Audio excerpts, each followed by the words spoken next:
تكلمت عن المغرب، سر تفوق المغرب في الفترة الأخيرة شو السر؟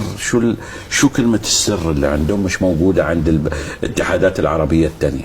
الاستراتيجية الواضحة، ان هناك استراتيجية لدعم كرة القدم بجميع الاشكال، وان طبعا الجزء التخطيطي كان متميز على الامكانيات اللي توفرتها الدولة المغربية للاتحاد الكرة المغربي، انه قدر يعني يستقطب كل اولاده اللي في الخارج، قدر يعمل المراكز التكوين بشكل كبير على مستوى المملكة، وده هيتحسب لهم انه عملوا هدف كان قدامهم ونجحوا فيه بشكل كبير. شو اللي يمنع انه يصير عندك الاستراتيجية هاي ومراكز تكوين؟ كان عندي لقاء مع السيد الوزير من يومين هنا في الاتحاد الكورة، بحيث ان الدولة عندها مراكز شباب كبيرة جدا وفيها بنية تحتية، ازاي نقدر اتحاد كرة القدم يستغل هذه البنية التحتية في انشاء مراكز تكوين على مستوى مصر.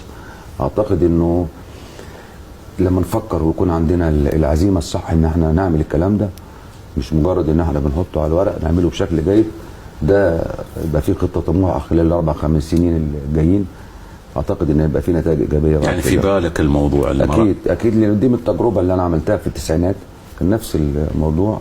ده اللي اسفر عن لعيبه كتيره جدا هم اللي شالوا الكاس 4 مرات، وبالتالي هنعيد هذه التجربه. عندي تجربه ثانيه باذن الله مع الاتحاد الدولي، مشروع اللي بيقوده السيد ارسن فينجر، اللي هو اكتشاف المواهب. احنا عندنا قررنا سن 2011 هنشتغل عليها، نعمل اكاديميه خاصه باتحاد كره القدم في سن معين، بحيث ان احنا نبدا نعمل بقى كده تواصل اجيال زي ما كنا شغالين في التسعينات.